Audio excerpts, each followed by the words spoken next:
بسم اللہ الرحمن الرحیم۔ نبی کریم صلی اللہ علیہ وآلہ وسلم کے بتائے ہوئے شب قدر کے انمول نوافل، جن کو پڑھنے سے آپ کا مقدر بدل جائے گا، قسمت کے بند تالے کھل جائیں گے، اللہ سے جو بھی مانگو گے ملے گا۔ 4 رکعت نفل نماز 2 سلام کے ساتھ اس طرح سے پڑھیں کہ ہر رکعت میں سورہ فاتحہ کے بعد 1 مرتبہ سورہ اخلاص اور 1 مرتبہ سورہ قدر پڑھیں۔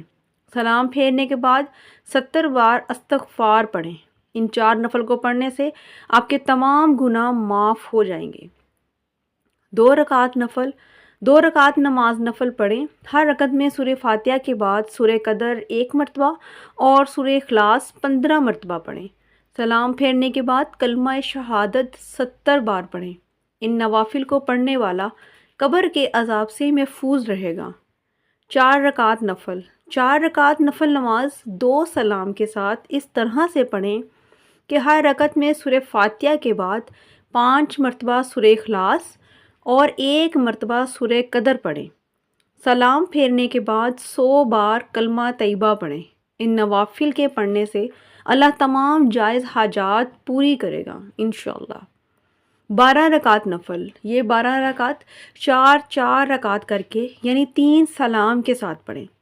ہر رکعت میں سورہ فاتحہ کے بعد سورہ قدر 1 بار، سورہ اخلاص 15 بار پڑھیں۔ سلام پھیرنے کے بعد 70 مرتبہ استغفار پڑھیں۔ ان نوافل کو پڑھنے سے انبیاء کرام کی نمازوں کے برابر ثواب ملے گا۔ 2 رکعت نفل نماز، ہر رکعت میں سورہ فاتحہ کے بعد سورہ قدر 3 مرتبہ اور سورہ اخلاص 27 مرتبہ پڑھیں۔ ان 2 رکعت کے پڑھنے سے ہمارے پچھلے تمام چھوٹے بڑے پوشیدہ گناہ معاف ہو جائیں گے انشاءاللہ۔ 4 رکعت نفل 2 سلام کے ساتھ پڑھیں۔ ہر رکعت میں سورہ فاتحہ کے بعد 1 مرتبہ سورہ قدر اور 3 مرتبہ سورہ اخلاص پڑھیں۔ ان 4 نفل کے پڑھنے والے کے موت کے وقت آسانی ہوگی اور قبر کے عذاب سے محفوظ رہے گا۔ 2 رکعت نفل نماز، ہر رکعت میں سورہ فاتحہ کے بعد سورہ علم نشرہ 1 مرتبہ اور سورہ اخلاص 3 مرتبہ۔ سلام پھیرنے کے بعد سورہ قدر 27 مرتبہ پڑھیں۔ ان 2 نفل نماز کو پڑھنے والا بے پناہ اجر و ثواب سے مالا مال ہوگا۔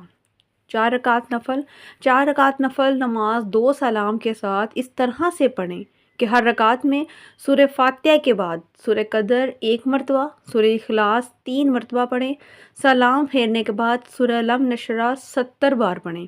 ان نوافل کو پڑھنے والے کی زندگی آخری سانس تک کامل ایمان پر ہوگی۔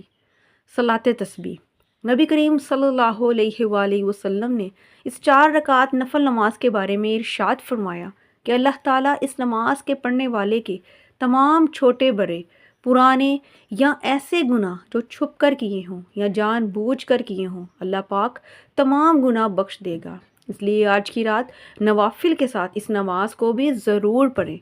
ہمارے نبی حضرت محمد صلی اللہ علیہ وآلہ وسلم کا فرمان ہے کہ جب لیلۃ القدر آتی ہے تو پھر جبرائیل علیہ السلام فرشتوں کی ایک جماعت کے ساتھ اترتے ہیں اور ہر اس شخص پر درود بھیجتے ہیں جو کھڑا ہو یا بیٹھا ہو لیکن اللہ تبارک و تعالیٰ کے ذکر میں مصروف ہو اور اللہ کی عبادت کرتا ہو۔ اس لیے ہمیں بھی چاہیے کہ آج کی رات کو ضائع کرنے کی بجائے دل سے پوری نیت سے نوافل ادا کریں اور اذکار کریں، قرآن پاک کی تلاوت کریں تاکہ آج کی رات ہمارا رب ہم سے راضی ہو جائے۔ میری دعا ہے کہ اللہ تعالیٰ ہمیں آج کی رات کو قیام کرنے اور صبح روزہ رکھنے کی توفیق عطا فرمائے، میرا سنانا اور آپ کا سننا قبول و منظور فرمائے، آمین ثم آمین۔